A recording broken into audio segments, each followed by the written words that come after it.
Hi, it's Mitch from Pickdawgz.com here with the free pick in the Marlins versus Guardians Major League Baseball matchup on Sunday, June the 9th, 2024. If you like all the free picks we do at Pick Dawgz, you'll love our premium picks, our best bets. Use the discount code PICK, take 15% off. We also have products meant for people that make bigger bets, people with big bankrolls looking for VIP style service. We offer these products as well. They're just not available on the website. They're easy to get. You just got to text the number you see on the screen. They're more expensive than our regular premium products on the website, so keep that in mind. But if you have a big bankroll, text that number. Let's get to it. Marlins taking on the Guardians. Trevor Rogers on the bump here for the Marlins. It's Carlos Carrasco on the mound for the Guardians. Trevor Rogers and Carrasco, some similarities in that they have a pretty good past, not as good present. We saw Rogers 2 games back, in San Diego pitching, just 1 run allowed over 5.1 innings of work. And then 4 games back against the Tigers,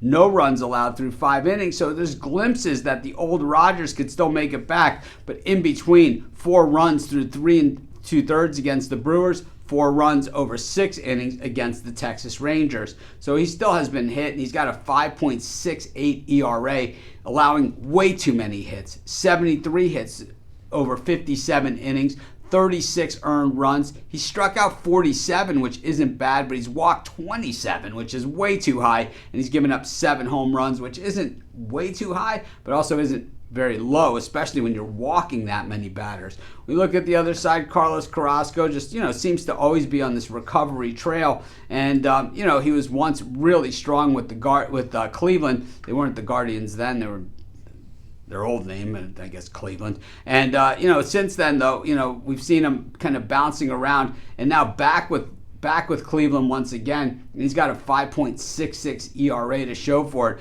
And he's played that kind of baseball. When you look over his last 3 starts in particular, 5.62 ERA. So he's been kind of level, and I think that's the word I was looking for, is that kind of is his numbers right now. It's not like he has that 1 outlier game or 2 outlier games that blow it up in one way or the other. He's allowed 55 hits over 49 1/3 innings, 31 earned runs, 39 strikeouts, so nothing special here. 19 walks, not too bad, and 8 home runs, which is not so great, but not horrible. The thing is that, Carrasco, and, he seems that when we see once in a while, though, we do see that vintage Carrasco, just like we kind of see that good side of Rogers, once in a blue moon as well. The thing is that I think that the Guardians, even though they haven't, necessarily ran over the Marlins in this series, I think at the same time, I think that they are the better team. And I think facing a pitcher that's bad, like Rogers, they're probably going to be able to take more advantage of it. Like we saw Andrew Heaney have a big day against the Marlins. When we look at, the Marlins hitting lefties, 242 on the season, or 242 versus righties, and the Guardians 245 versus lefties. But over the last 10 games, the Guardians just 204 versus lefties, and the Marlins 272 versus righties. You almost got to think, well, maybe the Marlins get the best of it. I think this one is just a straight over, and that's going to be my play for this game. Of course, while you're doing your picks, putting your bets in, use our free betting tools at sportschatplace.com. 100% free, and they'll help put you on the most favorable bets on the board today.